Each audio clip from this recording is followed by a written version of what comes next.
ಗ್ರಹಿಸುತ್ತಾ ಇಲ್ಲ.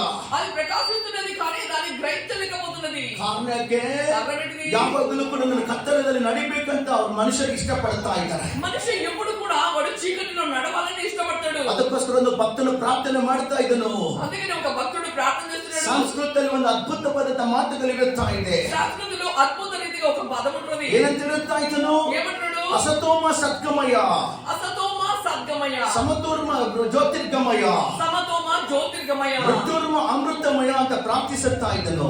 మృత్యోర్మ అమృతంగమయ అని ప్రార్థన చేస్తున్నాడు. ಅದಕ್ಕೆ ಅರ್ಥವೇನು ಪ್ರಜರ ಮಕ್ಕಳೇ? దానికి అర్థం ఏంటి దేవుడా? ಭಕ್ತನು ಪ್ರಾರ್ಥನೆ ಮಾಡ್ತಾ ಇದ್ದಾನೆ ಬೆಳಗಿನ ಜಾವದಲ್ಲಿ. ఉదయకాల సమయంలో భక్తుడు ప్రార్థన ಓ చేస్తున్నాడు. ಕರ್ತನೇ, ನನಗೆ ಒಂದು ಕತ್ತಲೆಯಲ್ಲಿ ಇರುತ್ತಾ ಇದ್ದೇನೆ. ఓ తండ్రి, నేను చీకటిలో ఉన్నా. ನಾನು ಬೆಳಕಲ್ಲಿ ನಡಿಬೇಕಂತ ನಾನು ಇಷ್ಟಪಡ್ತಾ ಇದ್ದೇನೆ. నేను వెలుగులో నడవాలని ఇష్టపడుతున్నా. ನಾನು ಇವಾಗ ಅಸತ್ಯದಲ್ಲಿ ಇರುತ್ತಾ ಇದ್ದೇನೆ. నేను ఈ రోజు అసత్యంలో ఉంటున్నా. ನಾನು ಸತ್ಯ ಮಾರ್ಗದಲ್ಲಿ ನಡಿಬೇಕಂತ ಇಷ್ಟಪಡ್ತಾ ಇದ್ದೇನೆ. నేను సత్య మార్గంలో నడవాలని ಓ ఇష్టపడుతున్నా. ದೇವರು, ನನ್ನ ಮೃತ್ಯದಲ್ಲಿ ಮರಣದಲ್ಲಿ ಇರುತ್ತಾ ಇದ್ದೇನೆ. ఓ దేవా, నేను మృత్యులో మరణంలో నేను ఉంటున్నా. ನಾನು ಜೀವವನ್ನು ಕಂಡುಕೊಳ್ಳಬೇಕು. నేను జీవాన్ని నేను గుర్తించాలి. ಯಾರು ನಮ್ಮ ದೇವರು? ఎవరు మన దేవుడు? ದೇವರ ವಾಕ್ಯ ಹೇಳುತ್ತಾ ಇದೆ. దేవుని వాక్యం ನಾನೇ ಮಾರ್ಗವು, ನಾನೇ ಸತ್ಯವು, ನಾನೇ ಜೀವವು ಅಂತ ದೇವರ ವಾಕ್ಯ ಹೇಳುತ್ತಾ ಇದೆ. నేనే మార్గము, నేనే సత్యము, నేనే జీవము అని వాక్యం సెలవుస్తున్నది. ದೇವರ ಮಕ್ಕಳು ನಮ್ಮ ದೇವರ ಕಡೆ ಬೆಳಕಾಗಿರುತ್ತಾ ಇದ್ದನು. దేవుడు మన దేవుడిని వెలుగైతున్నాడు. ಅದಕ್ಕೋಸ್ಕರ ದೇವರು ಅದನ್ನು ಮಾತನಾಡುತ್ತಾ ಇದ್ದನು. అందుకని ఒక మాట మాట్లాడుతున్నాడు. ನಾನು ಲೋಕಕ್ಕೆ ಬೆಳಕಾಗಿರುತ್ತಾ ಇದ್ದೇನೆ. నేను లోకానికి వెలుగై ఉన్నా. ನಾನು ಲೋಕಕ್ಕೆ ಬೆಳಕಾಗಿರುತ್ತಾ నేను ಇದ್ದೇನೆ. లోకానికి వెలుగై ఉన్నా. ಯಾರು ನನ್ನ ಹಿಂಬಾಲಿಸುತ್ತಾ ಇದ್ರು ಅವರ ಒಳಗೆ ಕತ್ತಲೆ ವಿರೋಧಿಲ್ಲ.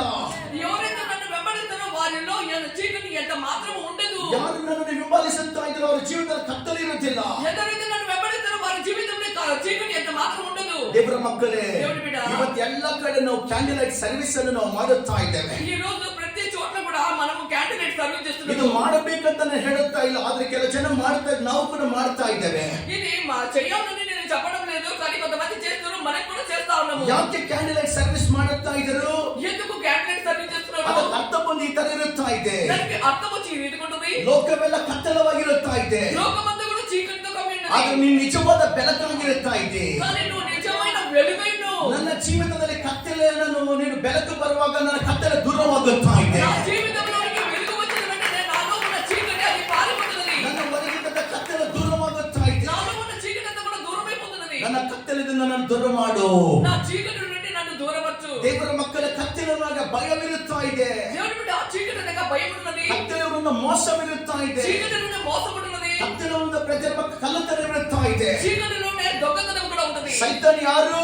సైతాను ఎవరు? ಬೈಬಲ್ ಮಾತನಾಡುತ್ತಾ ಇದೆ. బైబిల్ మాట్లాడుతున్నది. ಯೋಹಾನ ಬರೆದ ಸುವಾರ್ತೆ 10ನೇ ಅಧ್ಯಾಯ 10ನೇ ವಚನದಲ್ಲಿ ಗಮನ ಕೊಡೋದಾದ್ರೆ యోహాను రాసిన సువార్త 10వ అధ్యాయం 10వ వచనంలో మాట్లాడాడు. ಅದನ್ನು ಮಾತು ನಾವು ಗಮನಿಸುತ್ತಾ ಇದ್ದೇವೆ. అక్కడ ఒక మాట మనం చూస్తున్నాము. ಅದನ್ನು ಕದ್ದುಕೊಳ್ಳಿಕ್ಕೆ, ಹತ್ಯೆ ಮಾಡಲಿಕ್ಕೆ, ನಾಶ ಮಾಡಲಿಕ್ಕೆ ಹೊರತು ಮತ್ತೆ ಎದಕ್ಕೆ ಅದನ್ನ ಬಂದಿಲ್ಲ. వాడు దొంగతనానికి, హత్యకు, నాశనానికి వచ్చాడు, మరి దేనికి రాలేదంటున్నాడు ఇక్కడ. ದೇವರ ಮಕ್ಕಳು ಅದಕ್ಕೆ ದಾವೀದನು ಪ್ರಾರ್ಥಿಸುತ್ತಾ ಇದ್ದನು. అందుకని దావీదు ప్రార్థన చేస్తున్నాడు. ನಿನ್ನ ಧರ್ಮಶಾಸ್ತ್ರದ ಅದ್ಭುತಗಳನ್ನು ನೋಡ್ಲಿಕ್ಕೆ ನನ್ನ ಕಣ್ಣುಗಳು ತೆರೆಯಲ್ಪಡ್ಲಿ. నీ గతంలో ఉన్న అద్భుతమైన కార్యాలు చూడడానికి నా మనోనేత్రం తెరవబడినాడు ఇక్కడ. ನಿನ್ನ ಬೆಳಕಾಗಿರುತ್ತಾ ಇದೆ. నువ్వు వెలుగై ఉన్నావు. ಇವತ್ತು ಎಷ್ಟು ಜನ ಪ್ರಜರ ಮಕ್ಕಳ ಮನೆ ಮೇಲೆ ಸ್ಟಾರ್ ಇರುತ್ತಾ ಇದ್ದಾರೆ. ఇప్పుడు ఎంతో మంది ఇంటి పైన స్టార్ పెట్టుకున్నారు. ಮನೆ ಒಳಗೆ ಪ್ರಜರ ಮಕ್ಕಳ ಲೈಟ್ಸ್ ಇರುತ್ತಾ ಇದ್ದಾರೆ. ఇంటి లోపల లైట్ సెట్ చేసుకుంటారు. ಆದ್ರೆ ಹೃದಯವೆಲ್ಲ ಕತ್ತಲವಾಗಿರುತ್ತಾ ಇದೆ. కానీ మరి హృదయం అంతా కూడా చీకటితో నిండి ఉన్నది. ಸಮಾಧಾನವಿಲ್ಲ, సమాధానం లేదు, ನೆಮ್ಮದಿಲ್ಲ, నెమ్మది లేదు. ಭಯಂಕರವಾದ ಶೋಧನೆಗಳು ನಡೀತಾ ಇದೆ. భయంకరమైన శోధన వారి జీవితంలో జరుగుతుంది. ಎಷ್ಟೋ ಕ್ರಿಸ್ತಮಸ್ಗಳು ಬರುತ್ತಾ ಇದೆ. ఎన్నో కృష్ణమాలు వస్తున్నాయి. ಮನುಷ್ಯನ ಜೀವಿತದಲ್ಲಿ ನೆಮ್ಮದಿಲ್ಲ. మనిషి జీవితంలో నెమ్మది లేదు. ಇವತ್ತೇನೋ ಭಯವಿರುತ್ತಾ ಇದೆ.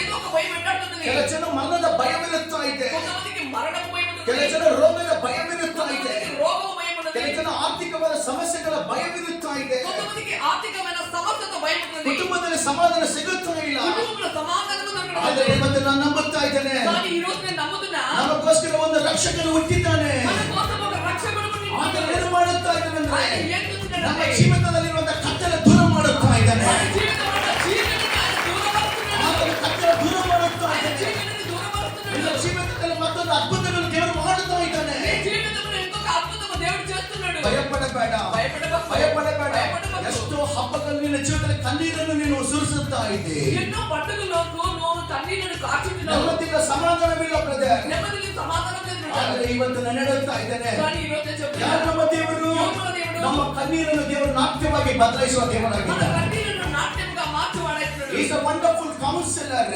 ఆయన అద్భుతమైన బోధకుడైనాడు. ಆತನಿಗೆ ಮಾತ್ರ ಸಾಧ್ಯವಾಗಿರುತ್ತಾ ಇದೆ. ఆయనకు మాత్రమే ಈ సాధ్యము. ಬೆಳಗ್ಗೆ